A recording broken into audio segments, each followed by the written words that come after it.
The rain is falling, the white clouds drift lonely, the sun is falling, the last over busy, the tall pine and grasses, and waves wave and rainfall, meadowlands and grasses.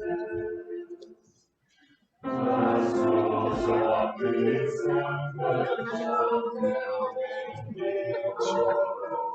The bleak rain tells of when March wind shall follow.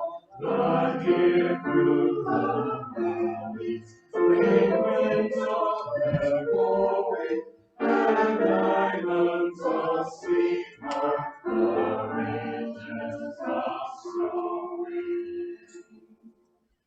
The stillness of them shall soon over the water. The plovers sing nowhere, the clear stream notes falter. The deep in the earth, the Black Sea is swimming, and trace of the bugles for rousing mass relief.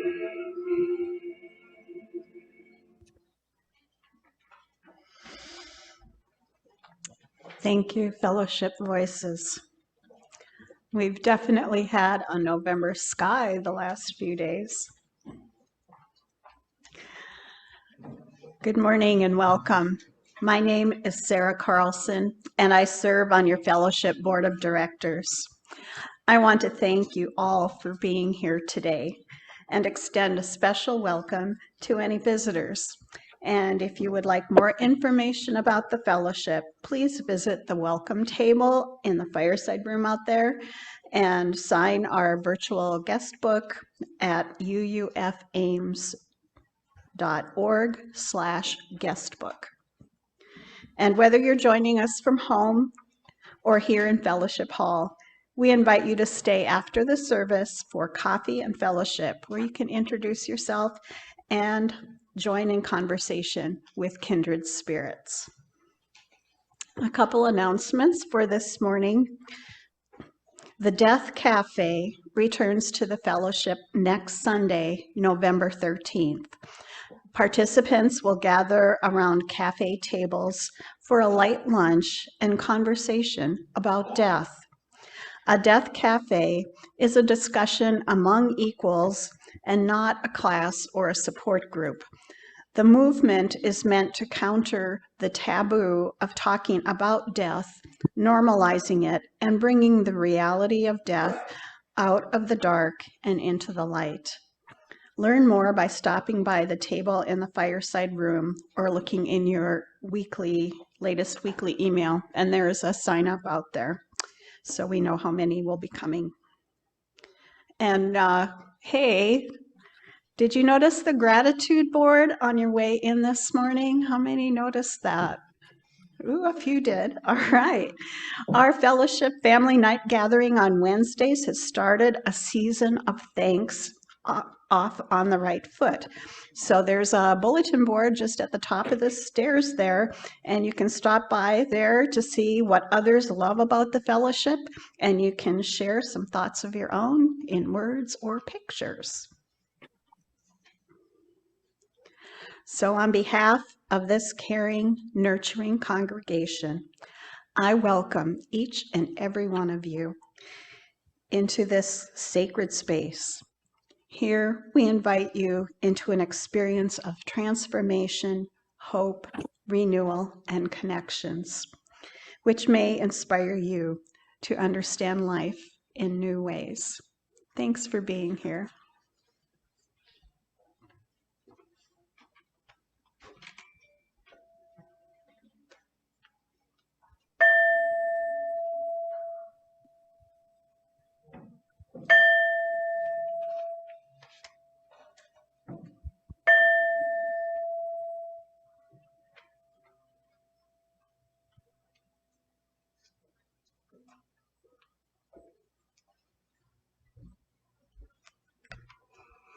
Good morning. I'm Amy Slagle, and I serve here on the Sunday Services Committee.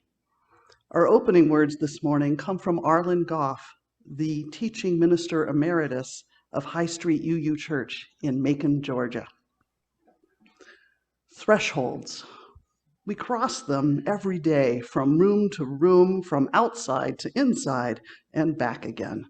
From here to there, from anywhere to everywhere, from age to age. Each threshold offers an opportunity for change, for renewal, for transformation, from what we were and what we are to what we can be. In this hour and in this place, we cross a threshold from our day-to-day everydayness into space and time attuned to the other, to the sacred, to the holy, into an awareness of new life pregnant with possibilities. How will we be renewed in this moment? How will we be changed in this hour? How will we be transformed through this gathering of beloved community? Come, let us gather together. Please rise in body or spirit and join in singing number 188, Come, Come, Whoever You Are. We will do it once all together and twice as around. And Ben's gonna this side.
Thank you all. That was lovely.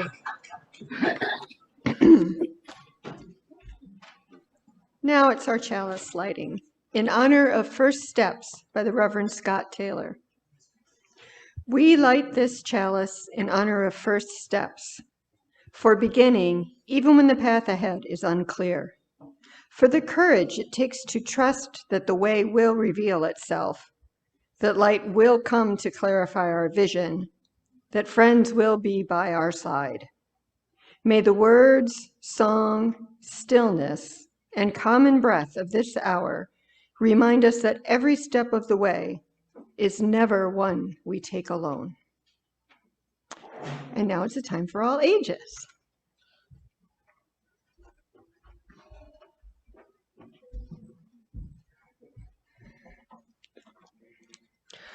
Hello, everyone. Again, my name is Riley. I am your RE helper for this year's season of RE. And today our book for our Time for All Ages is going to be The Invisible Boy by Trudy Ludwig.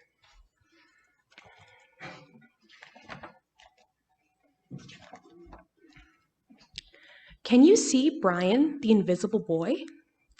Even Miss Carlotti has trouble noticing him in her classroom. She's too busy dealing with Nathan and Sophie.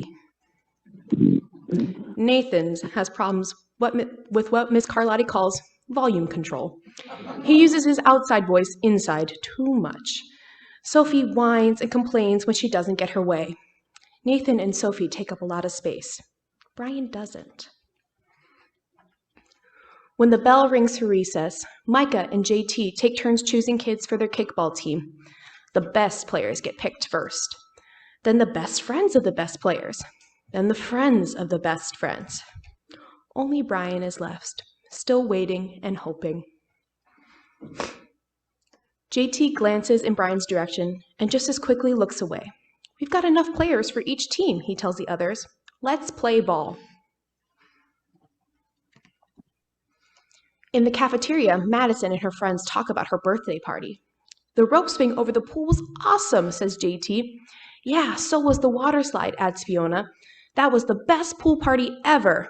I'm so glad you guys had fun, says Madison. Everyone did except Brian. He wasn't invited. At choosing time, while the other kids played board games and read, Brian sits at his table, doing what he loves to do best. He draws fire-breathing dragons scaling tall buildings. Thank you for toasting my marshmallow. Space aliens locked in intergalactic battles. I've got you now. Greedy pirates digging for treasures. Crackers? That'd be fun. And superheroes with the power to make friends wherever they go. On Monday morning, Miss Carlotti introduces Justin, a new student to the class. Brian smiles shyly at him. Some of the other kids sneak looks at Justin, trying to figure out if he's cool enough to be their friend. They haven't quite made up their minds yet. At lunch, Madison and JT watch Justin eat with chopsticks. What's that? Asks Madison as she points at Justin's food. It's bulgogi. What? Bulgogi. It's a Korean barbecued beef. My grandma made it for me. It's really good. Do you want to try some? There's no way I'd eat bulgogi. And the kids laugh. All of them. That is, except Brian. He sits there wondering which is worse, being laughed at or feeling invisible. The next day, when Justin goes to his cubby to put away his backpack, he notices a piece of paper with his name on it. Justin, I thought the bulgogi looked really good. Brian. At morning recess, Brian finds a piece of chalk on the ground and starts drawing away. You're Brian, right? Yeah. Thanks for the note. Hey, Justin, Emilio calls out from the tetherball court. You're up next. Sorry, I gotta go, says Justin. By the way, that's a really cool drawing, he adds before taking off. Back in class, Miss Carlotti asks the kids to team up in 2s or 3s for a special project. The kids hurry around the room to pair off. Brian heads towards Justin. I'm already with Justin, says Emilio. Find someone else. Brian looks at the floor, wishing he could draw a hole right there to swallow him up. Mrs. Carlotti said we can have up to 3 people in our group. We're only 2. Come on, Emilio, let him work with us. Okay, I guess. Mrs. Carlotti gives the class directions for the project. Your assignment is to work together to write a story about what you see in that paragraph. Use your imagination. Have fun. Whoa, cool, says Emilio. What kind of people do you think would live in houses like that? I don't know, but I bet Brian could draw them to go with our story, says Justin. Brian smiles as he takes his lucky pen. Quite an interesting story they made. It's lunchtime again, Brian's least favorite part of the day. Another 20 long minutes of kids talking and laughing with everyone else but him. Brian, he hears someone shout. Hey, Brian, over here. Brian turns and sees Justin waving him over. Emilio nods at Brian as he makes room for him at the table. Maybe, just maybe, Brian's not so invisible after all. The end. All right, now it is time for all of our friends to go to our classes.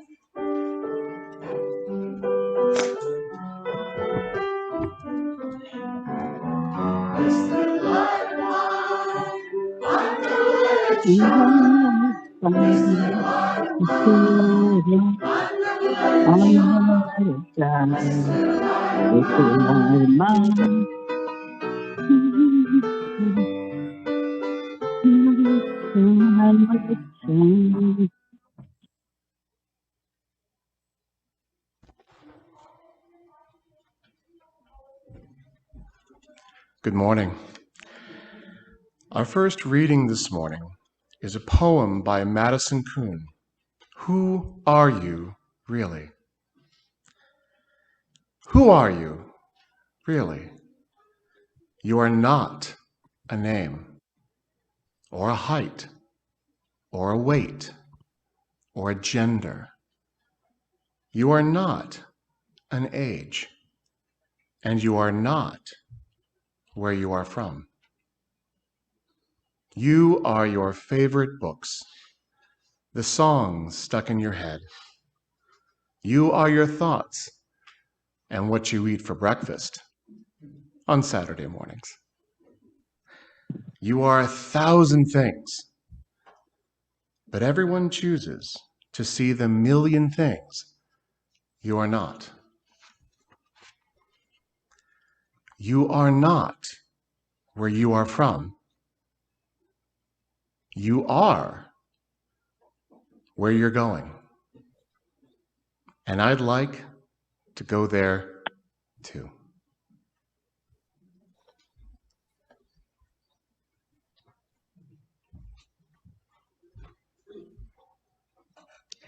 As the fellowship voices make their way up to provide our offertory music, I want to let everyone know that each Sunday in November, half of our offering will go to the Bridge Home, an organization that provides shelter and food to the homeless, and whenever possible, help to prevent individuals from becoming or remaining homeless.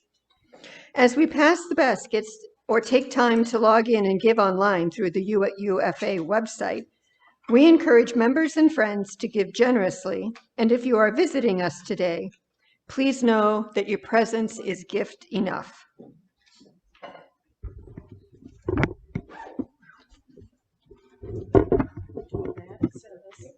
It'll be okay.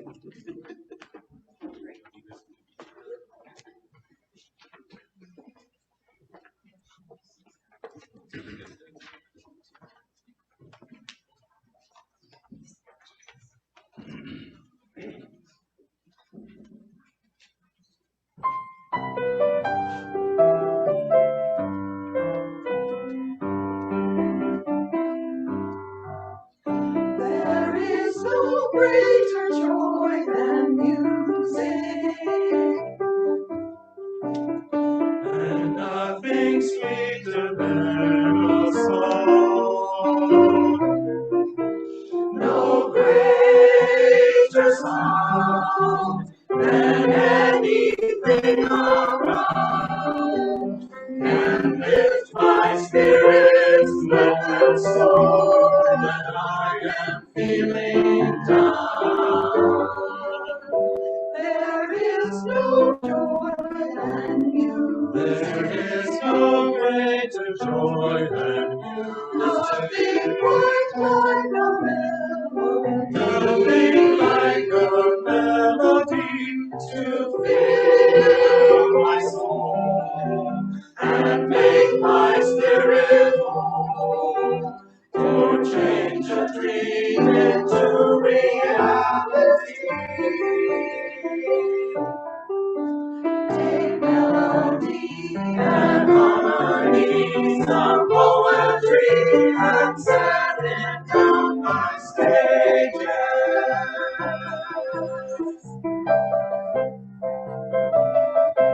Just like a maze, so many ways, melodic grace has changed throughout the ages.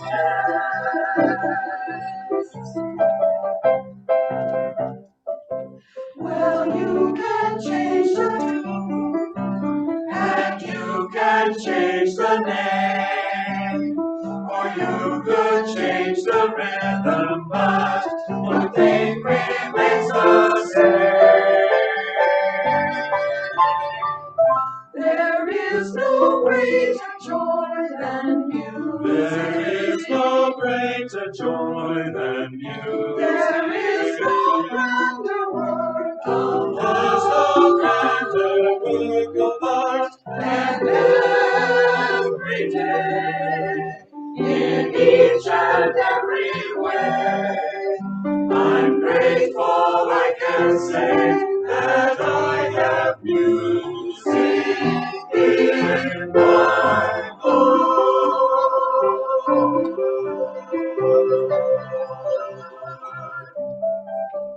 Well, you can change the key, transpose or rearrange.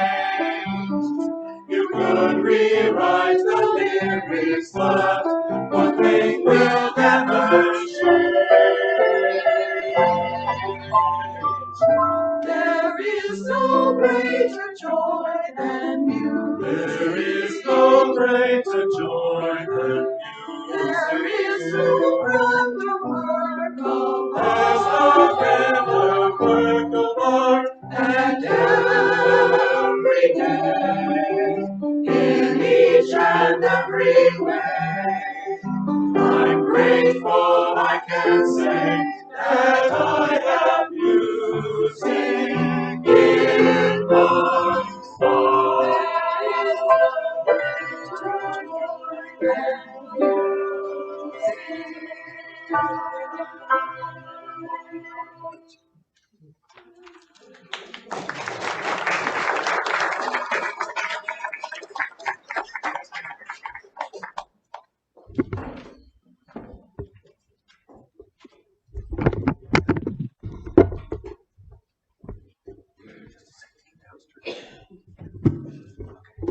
Thank you. Thank you, Fellowship Voices. That was lovely.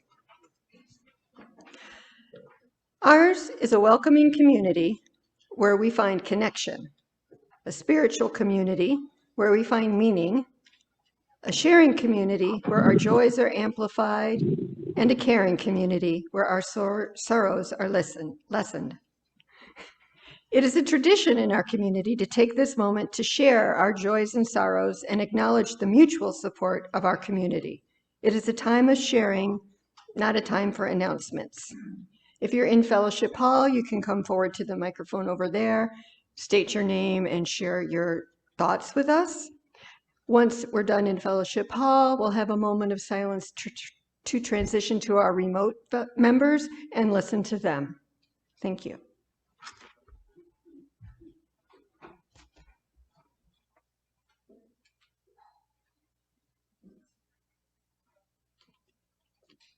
Hello, I'm Peggy Earnshaw. Can you hear me? Okay. I have two joys, well, two milestones. One is kind of sad. My friend Danelda Allen, who's also a member of the congregation, has one sibling, and he died a week ago. And she has spent a lot of time in the last couple of years of her life helping him. He had brain cancer and died actually unexpectedly about a week ago. Yesterday was the memorial service, and his daughters needed her as a kind of a surrogate mother this week, and she was there with him. So keep your thoughts with Danelda. I think she'll travel home to Ames tomorrow and Monday, so she'll be on the road.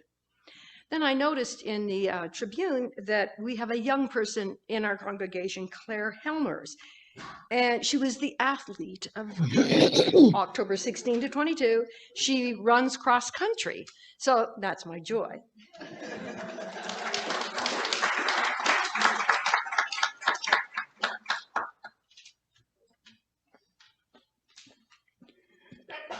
I have a personal joy.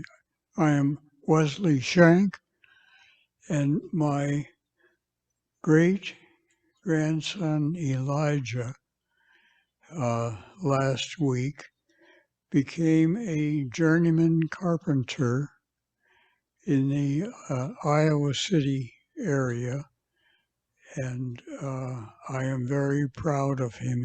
He's in his he's past his middle 20s and turned his life around, and it's stable, and he's doing very well. Thank you.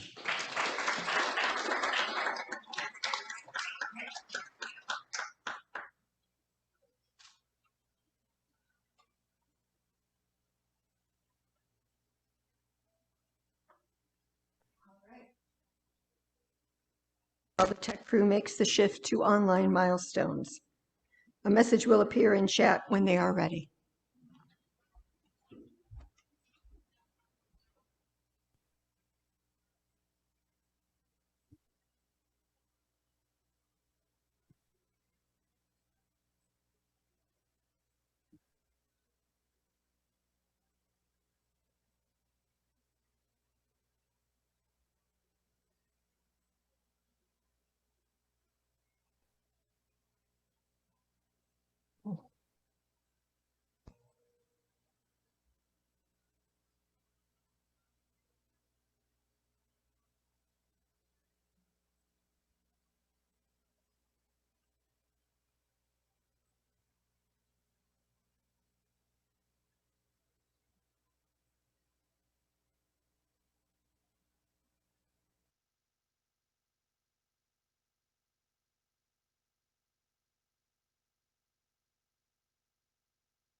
Good morning. This is Ronnie Kahn. Many of you have heard me talk about my aunt and her Alzheimer's.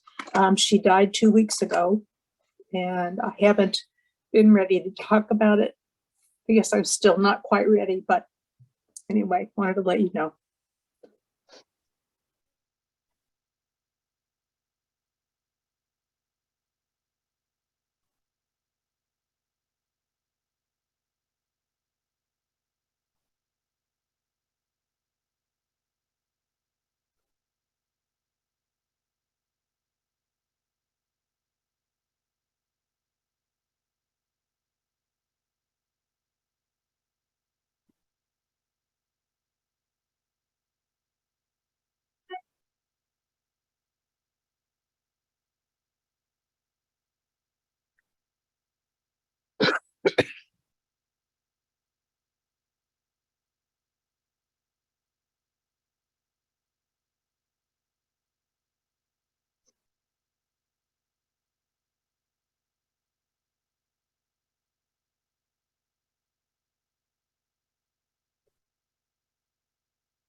Our second reading today is from A Chosen Faith, an introduction to Unitarian Universalism by John Burens and Forest Church.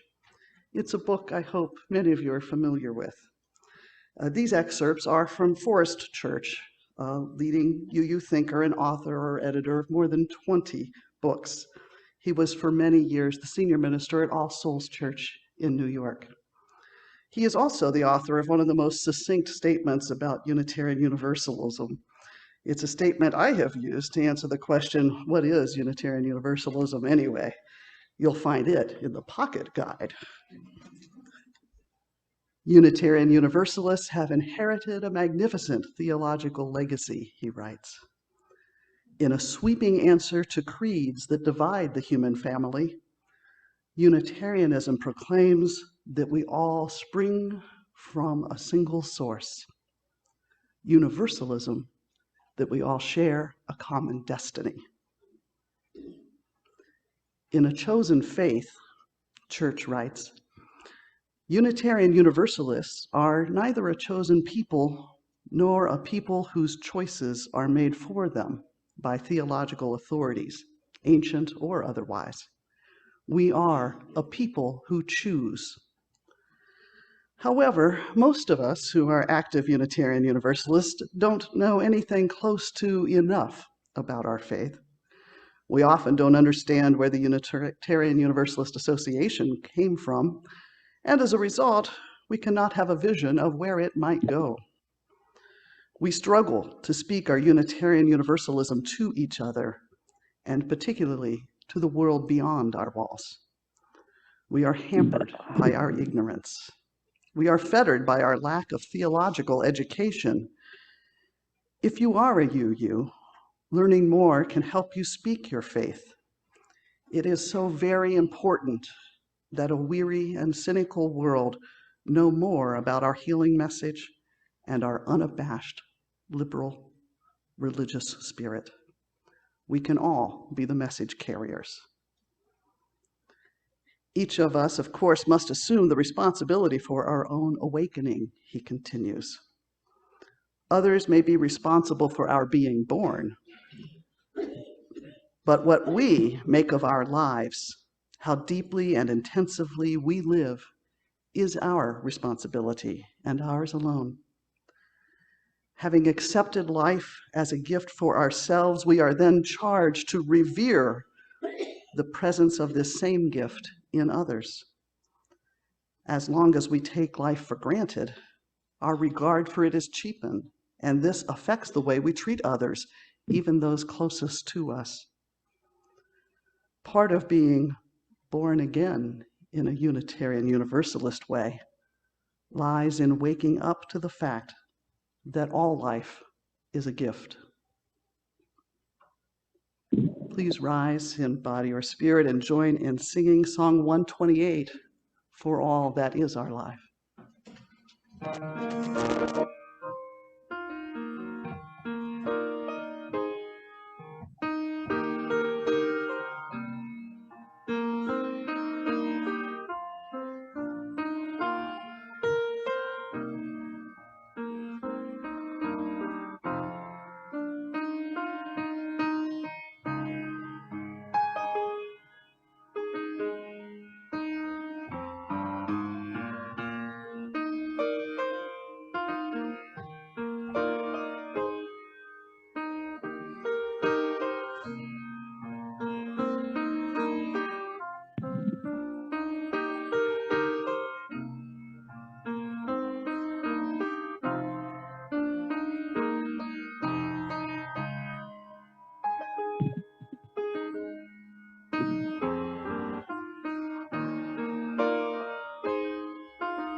Good morning. My name is Christopher Chase, and I currently serve on your board of directors. Today, I'm here to offer a reflective moment on my relationship with this fellowship. Before I attended, I knew about the fellowship from my work in the Philosophy and Religious Studies department at Iowa State University. When I first started working there, I met a number of people, including my colleague, Dr. Brian Esslinger. Many of you will remember that Brian was a settled ministry here before Reverend Kent. I was interested in the fellowship, but I didn't want to mix my professional relationship with colleagues like Mary Sawyer and Brian Esslinger into a pastoral context, so I stayed away. I learned more about the fellowship by assigning my religion students assignments to investigate the local history and development of congregations here in Ames. I learned a lot about the different local Christian churches, the Ames Jewish congregation, and the Darul Al-Qum Islamic Center just down the road. I always had a few students who chose to write me reports about the fellowship with all the circles and concrete and its own registered art gallery. Eventually, Brian and Mary retired, and my own children, Zalia and Jamie, started to grow and ask me the questions children ask about the world. Now, I love teaching about religion. I love engaging in moral cultivation from my own pagan and Buddhist perspectives. But as my children started to run into conflicts with other kids practicing other religions, I knew that my wife and I needed more than we had, and she agreed. We needed a community. And by that time, I was hearing more about religious education here, and that there were both pagan and Buddhist associated ministries with the fellowship. I had met Reverend Kent at an Ames Library forum on death and dying that I facilitated, and I felt that this could be a place for us. So we came and joined as members, and I found a lot of joy in learning and working with 3rd to 5th graders in RE before the pandemic. Now, I would be lying if I said that we haven't had difficult moments here, as anywhere, nor can I say I haven't seen problematic actions and situations, even from people acting in good faith. I know I haven't always said or done the right thing, but I'm learning. I keep coming here because I recognize so many here are working to build authentic spiritual and moral community, and that so many here seek to reach beyond simple platitudes and actually do the hard work of overcoming religious, gender, and racial biases, both personal and systemic. I keep coming here because I think in some small way I can contribute to this space, and in turn, this space and the people in it make me want to be better. A better partner, a better father, a better pagan, a better teacher, and a better person.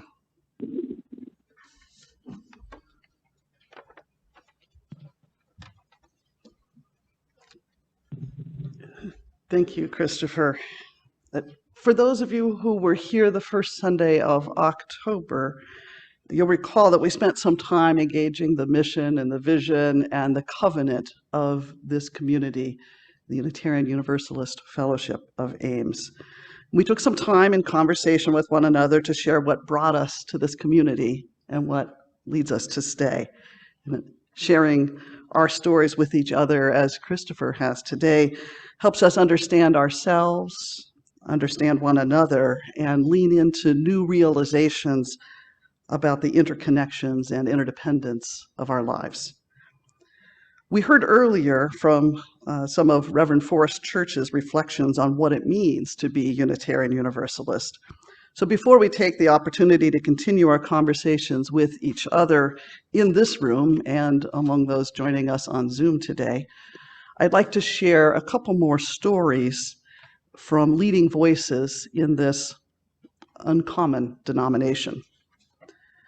In the book, Darkening the Doorways, Stories of Black Trailblazers and Missed Opportunities in Unitarian Universalism, the Reverend William Sinkford shares the story of his early exposure to Unitarian Universalism in an integrated UU community in Cincinnati, and how he left his faith community due to the UUA's broken promises to Black Unitarian Universalists. Years later, he arrived back in Cincinnati to care for his mother, who was ill, and she passed away a few years later. And a few days after her death, he writes, "An old friend from my long-ago home church showed up on my doorstep with a truly bad casserole and stories of my mother. And that kindness allowed me to begin grieving. I didn't know when I opened the door that her caring and perfectly ordinary action would transform my life. First Church Cincinnati, where I had found Unitarian Universalism as an adolescent, wanted me to come back. "We want to be your church," the woman said. It was enough to allow me to begin reclaiming my faith. When I read that story, I immediately asked myself if I have ever told someone, "We want to be your church." I don't believe I have. In the UU Pocket Guide, Kathleen Montgomery, the first woman and first layperson to become executive vice president of the UUA, shares her story of showing up at a UU church for the first time and finding comfort and challenge and people who insisted that I grow, of finding ideas that thrilled and scared me because they demanded so much, of finding a community of scrappy, smart, satisfying people who cared passionately about the church, about Unitarian Universalism, and about leaving the planet a better place. People who believe that they need one another for religious and social reasons, and for the work of making justice. But what about the folks who don't even know this faith exists? She asks. And then she shares the story of her own brother's deathbed conversion from Roman Catholicism to Unitarian Universalism, and the comfort that it brought him in his final weeks and days. As she recalls, the memorial service was held in the UU church, attended by hundreds of people who didn't know the hymns. I smiled, honored to have witnessed this final act of integrity, and pleased to know that he and I were much more alike than we had ever guessed. I was also sad that his life, so rich in most ways, had not been as religiously satisfying as his death. And I was conscious that the one person who might have changed that was me. I had talked about Unitarian Universalism, of course. It is central to my life. But the one thing I hadn't done, hadn't even thought of doing, was urge him to join me there. That is what I have learned. For each time I don't reach out to someone who might join this faith, for each time I hesitate to be hospitable out of shyness or insecurity, I may be leaving someone's life poorer than it might have been. If there is a teenager on a bus somewhere, a teenager like I once was, I'd like to offer her the good news of Unitarian Universalism. It's not a conversation we often have in our community. For the next 10 minutes or so, I invite you to turn to someone you didn't come to the fellowship with today. And you may either hearken back to last month's service and talk about your connection to the aspirations and goals of this community, the UUFA. You will find the mission and vision conveniently included on the back of your order of service, or on the link Dan will provide to those of you joining in Zoom. If you connected with these last two readings, though, and you want to think about conversations about Unitarian Universalism with people who have not heard about this community of faith, please share a story of a time you invited someone or you yourself were invited to learn more about Unitarian Universalism. And of course, as always, if what you came here today is a need to breathe and sit in silence, you're welcome to close your eyes and sit in meditation or get up and take in the artwork. I invite you now to a time of sharing with each other.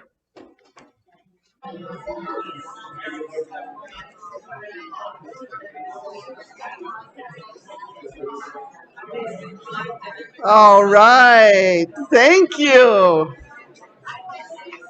Thank you for getting to know one another. getting to know all about you. Yeah, you'll be okay.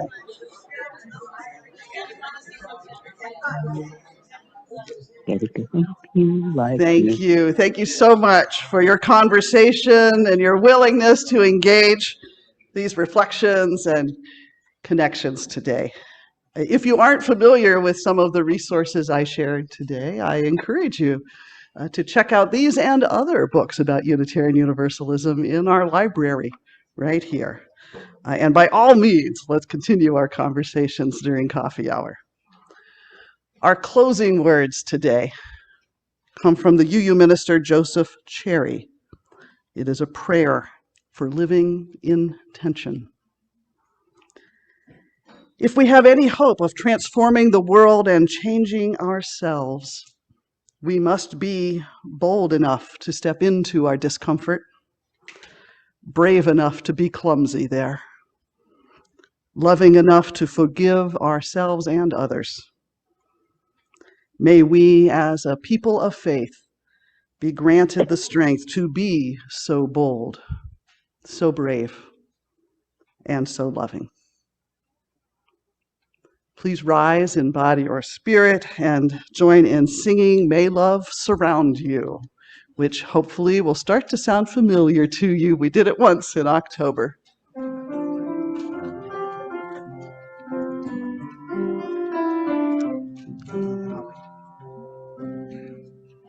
May love surround you with wonder.